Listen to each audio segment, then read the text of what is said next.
வடகிழக்கு பருவமழை தென்மேற்கு பருவக்காற்று போல மனசுல அடிக்கிற பருவகால ஜிலீர் வந்து வந்து போனாலும் அனுஷ்காங்கிற உருவகால ஜிலீர் மட்டும் தெலுங்கு தேச எல்லையை தாண்டவே இல்லை. இஞ்சி இடு பழகி திரைப்படத்துல பல்கா பார்த்தது. அதுக்கப்புறம் எல்லை தாண்டி ரோசா பொக்கே அனுப்புனாலும் நோ நோ அப்படின்ற பதில் சொல்றதுலயே குறியா இருக்காங்க அனுஷ்கா. அனுஷ்காவுக்கும் தமிழ்நாட்டுக்கு வர மனசே இல்லை. அவங்களோட இணைச்சு பேசப்பட்ட ஆர்யாவுக்கும் இப்போ மார்க்கெட் இல்லை. போகட்டும், கடைசியா அனுஷ்காவுக்கு வெத்தலை பாக்கு வச்சு அழைக்காத குறையா வேதனையை சுமந்துட்டு வந்தவர் அட்லி தான் அப்படின்றது லேட்டஸ்ட் நியூஸ். இவரும் விஜயும் இணைஞ்சு படத்துல நடிக்க இப்போ நயன்தாரா கமிட் ஆயிருக்காங்கல்ல. அவருக்கு முன்னால கூப்பிட்டவர் நம்ம அனுஷ்கா தானா.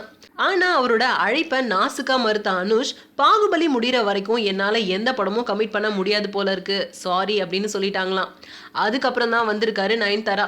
அதே நேரத்துல அனுஷ்கா நினைச்சிருந்தா அவங்களால கால்ஷீட் தேதிகளை ஒதுக்கி கொடுத்துருக்க முடியும். ஆனா அவங்க கொடுக்காம நழுவுனதுக்கு காரணமே இந்த படத்துல டபுள் ஹீரோயின் இருக்கிறதுனால தான் அப்படின்னு சொல்லிட்டு இருக்காங்க இண்டஸ்ட்ரியில. சரி, ஒரு விக்கெட் அவுட்டு. நயன்தாராவோட நடிக்க போற அந்த இன்னொரு ஹீரோயின் யாரா? இப்போதைக்கு காஜல் அப்படின்னு சொல்லிட்டு இருக்காங்க. இந்த நடுவுல பூந்து கெடா வெற்ற வேலையை ரொம்ப சரியா செய்றாங்க காஜல் அகர்வால்.